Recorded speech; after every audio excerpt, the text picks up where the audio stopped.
चरण सिंह के दांत खट्टे किए एक सरदार पीतम सिंह नाम के अध्यापक ने, जो दलित था, बारे में दलितों की आर्थिक स्थिति के बारे में पता करना है कि बहुराष्ट्रीय कंपनियों में उनकी क्या स्थिति है।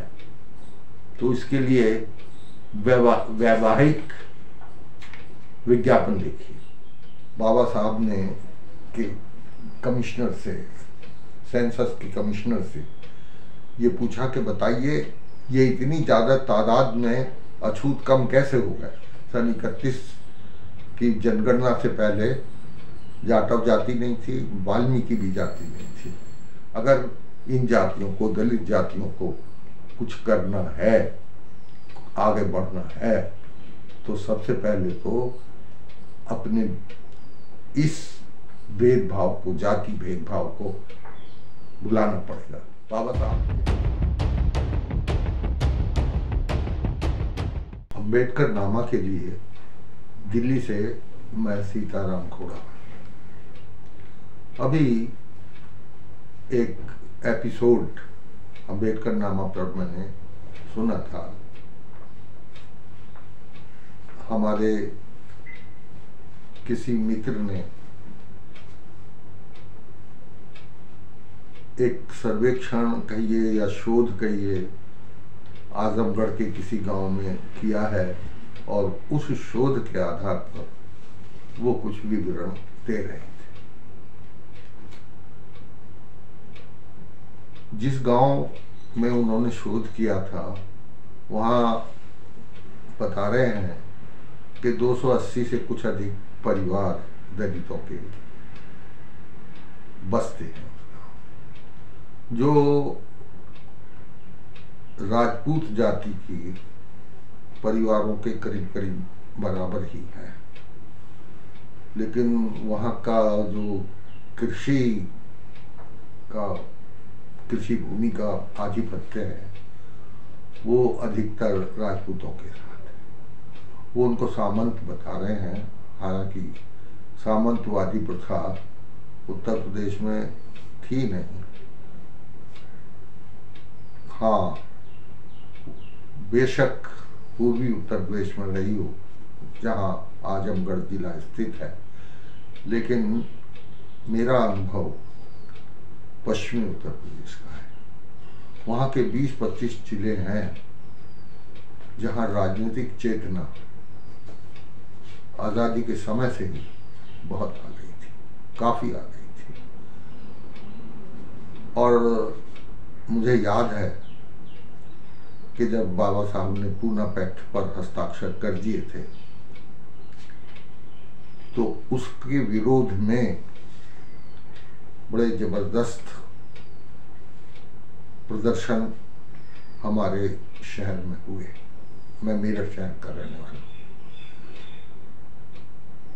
यहाँ तक नारे लगे, पूना पैक्ट हो बर्बाद, मारेंगे मर जाएंगे, हिंदू नहीं कहलाएंगे। क्योंकि बाबा साहब के साथ ब्लैकमेलिंग की गई और आमरण अनशन की धमकी देकर पूरे देश में उनके विरुद्ध माहौल बनाया गया। इसलिए बाबा साहब ने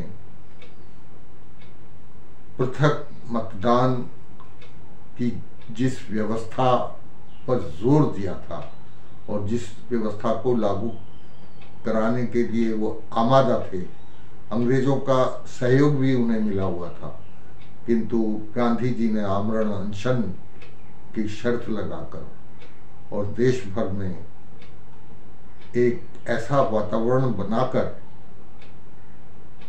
बाबा साहब को हस्ताक्षर करने के लिए मजबूर कर दिया, जिसे मैं ब्लैकमेलिंग कह रहा हूं। खैर, इसका विरोध सामाजिक रूप से हुआ, पर मैं आर्थिक दृष्टि से बता रहा हूं कि पूर्वी उत्तर प्रदेश और पश्चिमी उत्तर प्रदेश में कितना अंतर है। इस मतलब पश्चिमी उत्तर प्रदेश और पंजाब, यहाँ पर सामाजिक भेदभाव देश के अन्य हिस्सों के अपेक्षाकृत कम था। जो जातियां यहाँ पर रहती हैं वो कृषि कार्य करती हैं, लेकिन पूर्वी उत्तर प्रदेश की तरह नहीं है। पूर्वी उत्तर प्रदेश में ब्राह्मण खुद खेत में हाथ हल नहीं चलाएगा, क्षत्रिय खेत में हल नहीं चलाएगा और भूमिहार खेत में हल नहीं चलाएगा। ये लोग अपने आप को श्रेष्ठ मानते थे और हल चलाने वाला हलवाहा दलित होता था, लेकिन हमारे यहाँ ऐसा नहीं था। यहाँ पर जाट, गुजर और त्यागियों के पास ज्यादातर जमीन है। राजपूत तो बहुत कम, कहीं मुश्किल से 1, 2, 4 गांव मिल जाए तो मिल जाए, वरना यही जातियां जो मैं अभी बता रहा हूं यहाँ पर कृषि के कार्य में रहती थी। दलितों के पास यहाँ एक और व्यवसाय है। पूर्वी उत्तर प्रदेश में तो राज मिस्त्री बेलदार का काम करने वाली एक और जाति है जिसे राजभर कहते हैं, और वो पिछड़े वर्ग में आती है, लेकिन यहाँ ये काम दलित ही करते हैं और उनकी अच्छी आमदनी हो जाती है। इसके अतिरिक्त पश्चिमी उत्तर प्रदेश में एक और बात है जिससे संपन्नता इन लोगों में बहुत है और आत्मनिर्भरता भी इनमें अधिक है, क्योंकि यहाँ दूध का व्यवसाय दलित करते हैं। दूध और घी बनाने का काम चलता था, अब तो घी बनाने का काम बंद सा है, दूध ही डेयरियों में दे दिया जाता है। तो मुश्किल से ही कोई दलित परिवार ऐसा मिलेगा जो भैंस ना पालता हो, और भैंस यहाँ की बहुत दूध देती है। इतना दूध देती है कि उसका घर का खर्च चलाने के बाद भी कुछ पैसा लोग बचा लेते। यहाँ फिर उपज भी ज़्यादा है और धान के अपेक्षा पैदा यहाँ गेहूं और गन्ना होता है। गेहूं की जब फसल कटती है तो उस समय किसान के लिए बड़ा महत्वपूर्ण समय होता है, क्योंकि जब फसल पक गई तो उसको अगर समय से ना काटा जाए तो उसकी गेहूं की बालियां नीचे गिर जाएंगी, नुकसान होगा, या चिड़िया खाएंगी तो भी नुकसान होगा। तो जब पक जाती है तो उस खेत को काटने के लिए उस समय, अब भी वैसे तो चलता है कि काटने के लिए दलितों को बुलाया जाता है। अब पूरा मैं तो दिल्ली का देखता हूँ, दिल्ली में जो मेड मिलेंगी या जो मजदूर घरेलू काम करने वाले या छोटा मोटा काम करने वाले होते हैं, यहाँ आपको मेरठ पूरा रीजन डिवीजन है, वहाँ का एक भी आदमी ऐसे छोटे व्यवसाय, छोटे धंधे करने के लिए आपको मिलेगा नहीं, क्योंकि उनके पास अपने स्थानीय तौर पर काफी काम है। इसके अलावा दूसरी चीज ये है कि उनकी सामाजिक चेतना, सिख धर्म का प्रभाव यहाँ काफी था, और सिखों की वजह से जब पंजाब में जो चेतना आई, पंजाब बिल्कुल मेरठ जिले से लगता जो हुआ स्थान था, अब तो हरियाणा बन गया उससे वो हिस्सा, लेकिन पहले वो पंजाब और मेरठ की सीमा में सिर्फ यमुना नदी आया करती थी। तो यहाँ पर सामाजिक चेतना काफी थी। याद है मुझे कि आजादी के कुछ पहले हिंदुओं के पोप, बल्कि पोप से भी ज्यादा बड़ी स्थिति वाले एक स्वामी करपात्री जी महाराज हुआ करते थे, जो ये आंदोलन गांधी जी के खिलाफ और कांग्रेस के खिलाफ और आर्य समाज के खिलाफ चलाते थे कि अछूतों को बराबरी का अधिकार नहीं दिया जाना चाहिए, वो अस्पृश्य ही रहनी चाहिए।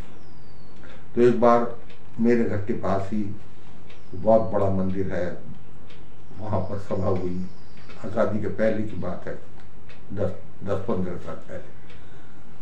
तो उस सभा में जब ये गांधी जी का और आर्य समाज का नाम लेकर करपात्री ने कहा कि एक तरह से अपशब्द बोलेगा गांधी जी के और आर्य समाज के लिए करपात्री जी महाराज, उसी समय किसी चमार के लड़के ने पीछे से आकर मंच पर बैठे हुए थे जहां वो करपात्री जी महाराज, करपात्री जी को धक्का दिया, मुंह के बल वो स्टेज पर गिरे, मंच पर गिरे और उनके नीचे से मृगछाला निकालकर उसने दिखाई, बता ये क्या है, अगर चमड़ा नहीं है तो तुझे इस चमड़े पे बैठा है तो तू कैसे चमार को अस्पृश्य घोषित कर सकता है, चमड़ा तो तू भी छूरा है। इसके बाद करपात्री जी महाराज ने कान पकड़ लिए कि वो कहीं भी चले जाएं, मेरठ नहीं जाएंगे। तो ये स्थिति वहां सामाजिक थी। ये तो एक मिसाल है, बहुत सारी ऐसी और भी बातें हैं।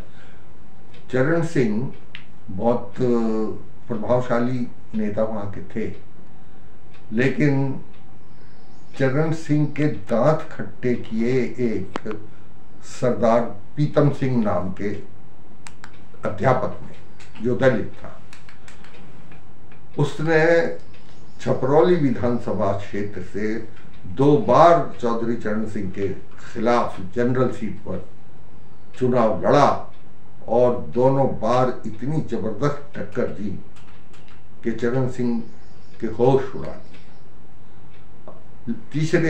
तीसरा जो चुनाव, आम चुनाव होना था, वो 62 में होना था, लेकिन उसके कुछ ही पहले उस आदमी की हत्या कर दी गई। तो ये इतना प्रभाव सामाजिक रूप से इन लोगों का था। अब बात चंद्र प्रसाद जी की कह रहा हूं, उनकी बात में विरोधाभास है, और विरोधाभास इसलिए है कि वो कह रहे हैं कि दलितों का स्वर्ण काल बीत चुका है और दलितों को आगे बढ़ने के लिए पूंजीवाद के रास्ते पर आना पड़ेगा। अब पूंजीवाद के रास्ते पर आएंगे तो वहां भी तो उनको रोजगार मिलेगा। स्वर्णकाल कैसे खत्म हो गया? आगे चल के यदि औद्योगिकीकरण होता है और बढ़ता है तो उनको रोजगार मिलेगा। आज यदि आपको उनके स्थिति, आर्थिक स्थिति के बारे में, दलितों की आर्थिक स्थिति के बारे में पता करना है कि बहुराष्ट्रीय कंपनियों में उनकी क्या स्थिति है, तो इसके लिए वैवाहिक विज्ञापन देखिए। बहुत से ऐसे विज्ञापन आपको मिलेंगे जहां दलित जातियों के लड़की या लड़के का व्यवसाय दिखाया गया है, उसमें बहुराष्ट्रीय कंपनी में नौकरी की बात। तो ये अगर बहुराष्ट्रीय कंपनियां बढ़ेंगी या राष्ट्रीय कंपनियां ही बढ़ेंगी तो उनको तो वहां भी व्यवसाय मिलेगा। और सदा ये निकम्मी अधिनायकवादी सरकार तो बनी नहीं रहनी कि सरकारी नौकरियां खत्म ही हो जाएं, पूरी तरह खत्म हो जाएं। हालांकि इन्होंने जो सार्वजनिक क्षेत्र की बहुत से संस्थानों को बेच डाला है, तो इसके बावजूद ये स्वर्णकाल वाली खत्म होने वाली बात हमारी समझ में बिल्कुल नहीं आती है, क्योंकि अब दलित जातियों के उम्मीदवार कहीं भी जाइए, साधारण सामान्य श्रेणी के उम्मीदवारों को भी पछाड़ रहे हैं। योग्यता के आधार पर उनका स्थान काफी ऊंचा है। इस बात को हमें सदा ध्यान में रखना है कि समाज आगे की तरफ बढ़ता है, पीछे की तरफ नहीं। सामाजिक परिवर्तन भी थोड़ा बता देना उचित समझता हूं। ऐसा है कि जिस क्षेत्र का मैंने जिक्र किया है, इस क्षेत्र में दलितों की जातियों में एक ही जाति का प्रभुत्व है। वैसे तो पूरे भारत में दो ही जातियां सर्वव्यापी हैं, हर प्रदेश में मिल जाएंगी, हर राज्य में मिल जाएंगी। एक तो ब्राह्मण और दूसरा चमार। बाकी कोई जाति ऐसी नहीं है जो सारे देश में फैली हुई मिले। ये चमार ने अपने आप को यहाँ पश्चिमी उत्तर प्रदेश में जाटव कहना शुरू कर दिया है। चमार भी बहुत काफी कुछ हैं, लेकिन ज्यादातर लोग ने जाटव कहना शुरू कर दिया है।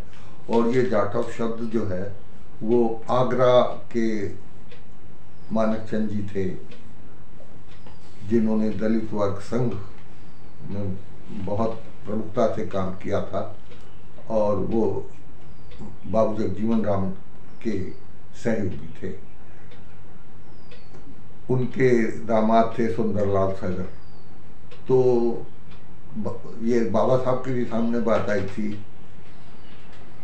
कि 31 की जनगणना में उत्तर प्रदेश में, या पूरे दूसरे उत्तर प्रदेश की खास तौर से बात है,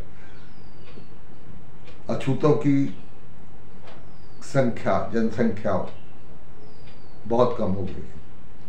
और मैंने खुद ये बाबा साहब के एक लेख का अनुवाद किया हुआ है कलेक्टेड वर्क्स में, जिसमें बाबा साहब ने कि कमिश्नर से, सेंसस के कमिश्नर से ये पूछा कि बताइए ये इतनी ज़्यादा तादाद में अछूत कम कैसे हो गए। तो कमिश्नर ने कहा साहब ऐसा था कि 21 में महामारी फैली थी और उस महामारी में बहुत लोग मर गए।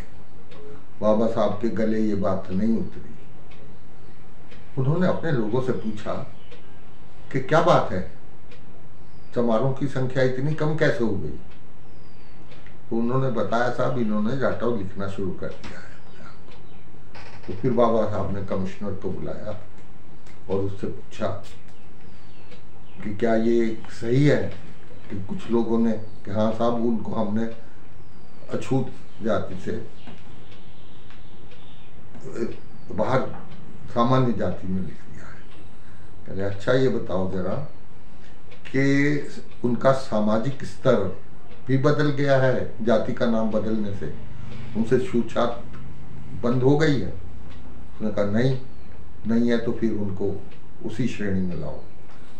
तो ये एक मैं बता रहा हूँ कि इनमें स्वाभिमान का मादा उस समय से ही जगना शुरू हो गया था, आज़ादी के पहले से ही। सन 31 की जनगणना से पहले जाटव जाति नहीं थी, वाल्मीकि भी जाति नहीं थी। 21 में जनगणना हुई नहीं थी महामारी की वजह से, और 1911 तक ये बहुत सारी जातियां नहीं थी। जो हिंदू संप्रदायवादियों ने जब ये देखा कि डॉक्टर अम्बेडकर कल को आरक्षण की मांग करने लगे और वो जनसंख्या के आधार पर हुआ, तो इनकी जनसंख्या कम करने का षड्यंत्र यही रचा गया कि उन जातियों के नाम बदलवा कर लिखवाए गए। आज मेहतर अपने आप को वाल्मीकि लिखते हैं, चमार जाटव लिखते हैं। सिर्फ लिखने की बात नहीं है, व्यवहार में भी फर्क आ गया था। वैसे तो जूठन चमार तो कभी लेता नहीं था शादियों में, मेहतर लेते थे। लेकिन 50 साल के करीब मैं देख रहा हूँ कि उन्होंने भी जूठन लेना बंद कर दिया। अमन ने जो एपिसोड सुना था उसमें बताया कि साहब वो टोकरियाँ भर भर कर जूठन लाते थे और जो जूठन लेने नहीं आता था उसको मार्क कर लिया जाता था। हमारे यहाँ ये बात नहीं थी, दिया जाता था शादियों में, वो परोसा होता था, न कि जूठन। परोसा का मतलब है कि जिस भंडार से खाने को आम पंगत को मिल रहा है उसी भंडार में से एक बर्तन में परोसा उन लोगों को दे दिया जाता था जो पंगत में बैठते नहीं थे। उनको पंगत में बैठने का अधिकार नहीं था, तो इसलिए उनको परोसा दिया जाता था। वो जूठन नहीं होती थी, वो शुद्ध खाना होता था और सबकी तरह होता था। अब तो खैर सब साथ, उस वक्त कच्चा खाना बना करता था, कच्चे खाने में ऐतराज था। तो वो परिवर्तन यहाँ पे तभी से आना शुरू हो गया था। ये भी बताना जरूरी है कि जातियों का ये जो वर्गीकरण इस तरह से किया गया, जो नाम बदले गए, वो एक बहुत बड़ा षड्यंत्र था। और इनको एक ना होने देने के जो उपाय किए जाते हैं वो उतने ही दिन से पहले से ही चले आ रहे थे, अब भी चले आ रहे हैं। अगर इन जातियों को, दलित जातियों को कुछ करना है, आगे बढ़ना है, तो सबसे पहले तो अपने इस भेदभाव को, जाति भेदभाव को भुलाना पड़ेगा। बाबा साहब के हारने का सबसे बड़ा कारण ये था, दोनों लोकसभा के 2 चुनाव उन्होंने लड़े, एक चुनाव लड़ा, दूसरा उपचुनाव लड़ा, और दोनों में वो इसलिए हारे कि उनको चमारों की वोट नहीं मिली। महार से अलग वोट करते थे चमार, उनको उतने ही वोट मिलते थे जितने महारों के वोट होते थे। सीधा सीधा मतलब है, चमार ने वोट नहीं किया। अगर कहीं चमारों ने वोट कर जाते होते तो बाबा साहब दोनों इलेक्शन जीत जाते। ये चीज मायावती के समय में आई थी और मायावती ने पूरे 5 साल राज्य भी किया, लेकिन उसके हटने के बाद फिर दोबारा से वही शुरू हो गया। इस स्थिति को बदलना अगर चाहते हैं तो इस क्षेत्र में काम करना बहुत ज़्यादा जरूरी है। सबसे बड़ा काम ये करना।